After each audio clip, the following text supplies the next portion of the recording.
Enhancement of tall buildings under the wind load. 12. Mohammad, Javed, Satish, Kumar. 1. M.Tech Scholar, Structural Engineering, Department of Civil Engineering, Rama University, Kanpur, India. 2. Assistant Prof. Department of Civil Engineering, Rama University, Kanpur, India. Abstract: in developing countries, population are rising very rapidly has forced to emphasis on design and construction of multilevel tall buildings. Civil engineering is a fundamental element of our society. The tall structures of buildings are designed to persist the rigid loads. However, they may be exposed to dynamic loads such as wind effect, cyclone, earthquakes, etc. The impact of wind loads are to consider for the design of high-rise building, as there are many failures of structures have appeared in India due to wind. Wind-induced vibrations in structures increases the importance of structural design, as the use of high-strength, lightweight materials, longer floor spans, and more flexible framing systems are used, results in structures that are more prone to vibrations.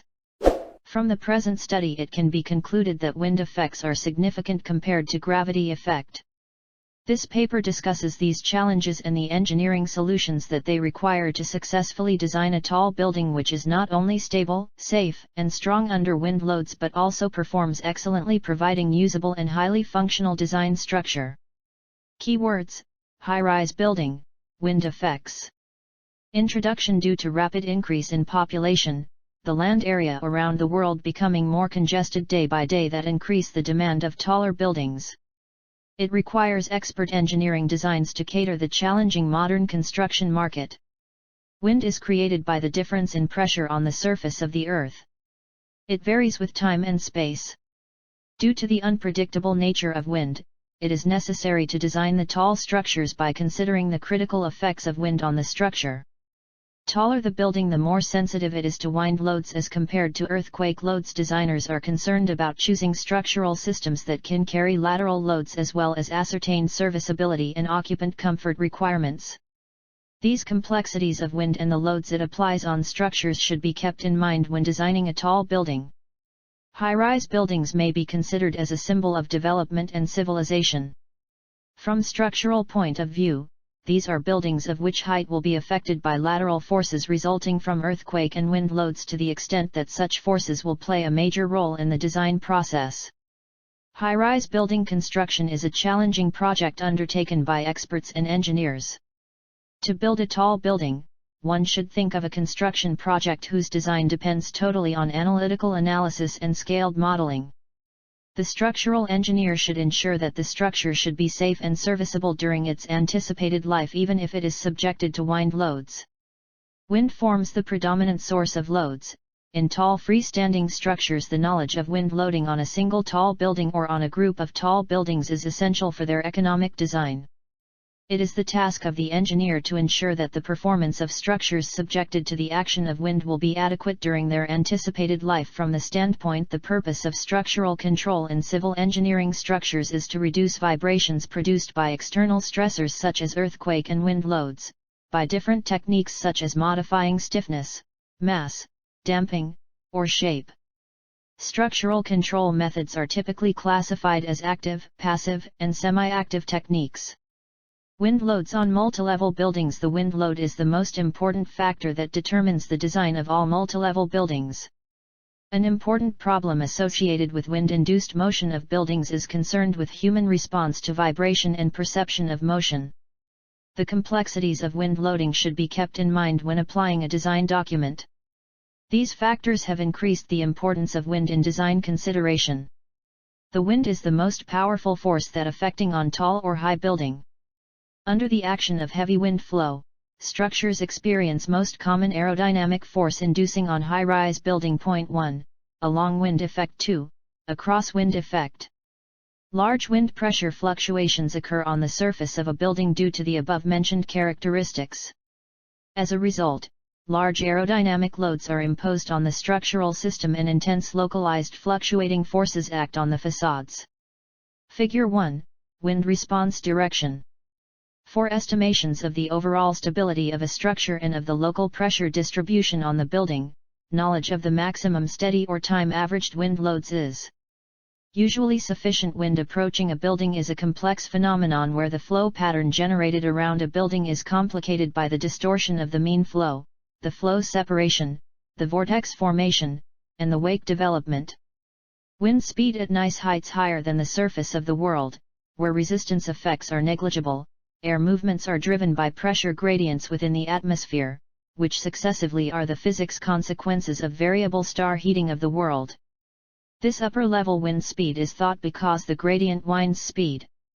The basic wind speed, Vz, for any site is given by design wind pressure. The design wind pressure at any height above mean level shall be obtained by the following relationship between wind pressure and wind velocity.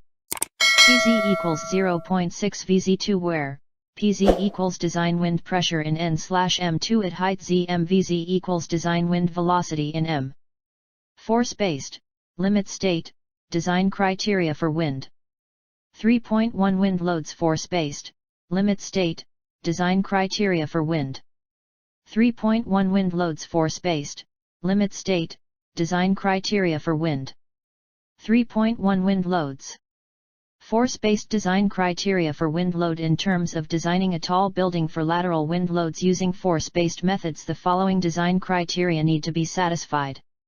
Stability against overturning, uplift or sliding of the structure as a whole. Strength of the structural components of the building required to be withstood without failure during the life of the structure. Serviceability where interstory and overall deflections are within acceptable limits. Control of deflection and drift is imperative for tall buildings with the view to limiting damage and cracking to non-structural members such as facade, internal partitions and ceiling. Wind acceleration, an additional criterion that requires careful consideration designed to control accelerations when subjected to wind loads under serviceability conditions. Wind accelerations are calculated for wind speeds with very low return periods, e.g. 1, 5, or 10 years depending on the availability of wind speed data for the considered region. Wind accelerations too will need to be evaluated as both along-wind and cross-wind responses. It requires an expert judgment on how the parameters are to be considered where the building deviates from such rectangular shapes and typical aspect ratios. Design wind load. The characteristics of wind pressures on a structure. Square measure and operate of the characteristics of the approaching wind, the pure mathematics of the structure under thought, and therefore the pure mathematics and proximity of the structure's upwind. The pressures don't seem to be steady, however extremely unsteady, partially as a result of the gustiness of the wind, however conjointly due to native vortex shedding at the perimeters of the structures themselves. The unsteady pressures may end up in fatigue harm to structures, and in dynamic excitation, if the structure happens to be dynamically wind sensitive. The pressures also are not uniformly distributed over the surface of the structure, but vary with position. The complexities of wind loading ought to be unbroken in mind once applying a style document. Because of the numerous uncertainties concerned, the utmost wind masses knowledgeable about by a structure throughout its lifetime, could vary wide from those assumed in design. Thus, failure or non-failure of a structure in a windstorm can't essentially be taken as associate in nursing indication of the non-conservativeness, or conservativeness, of the wind loading commonplace. The standards don't apply to buildings or structures that square measure of bizarre form or location. Wind loading governs the look of some kinds of structures such as tall buildings and slender towers. It often becomes enticing to form use of experimental wind tunnel information in situ of the coefficients given in the wind loading code for these structures. Types of wind design. Typically for wind-sensitive structures, 3 basic wind effects need to be considered. Environmental wind studies investigate the wind effects on the surrounding environment caused by erection of the structure, e.g. tall building. This study is particularly important to assess the impact of wind on pedestrians, motor vehicles, and architectural features such as fountains etc. which utilize public domain within the vicinity of the proposed structure. Wind loads for facade. To assess design wind pressures throughout the surface area of the structure for designing the cladding system.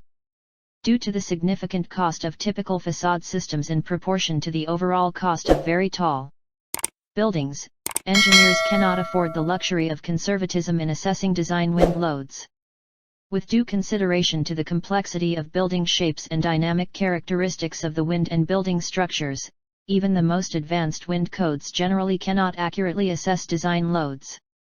Wind tunnel testing to assess design loads for cladding is now normal industry practice, with the aim of minimizing initial capital costs, and more significantly avoiding expensive maintenance costs associated with malfunctions due to leakage and/or structural failure. Conclusion: this paper has considered a number of key factors associated with the design of tall buildings to the effects of wind loading. The general design requirements for structural strength and serviceability assume particular importance in the case of tall building design, as significant dynamic response can result from both buffeting and crosswind wind loading excitation mechanisms. Serviceability with respect to occupier perception of lateral vibration response can become the governing design issue, necessitating the introduction of purpose-designed damping systems in order to reduce these vibrations to acceptable levels. Dynamic response levels also play an important role in the detailed design of facade systems. State-of-the-art boundary layer wind tunnel testing, for determining global and local force coefficients and the effects of wind directionality, topographical features, and nearby structures on structural response, is recognized as being particularly useful to tall building design. The emerging use of CFD codes, particularly at the concept design stage, is also noted as assuming increasing importance in the design of tall buildings.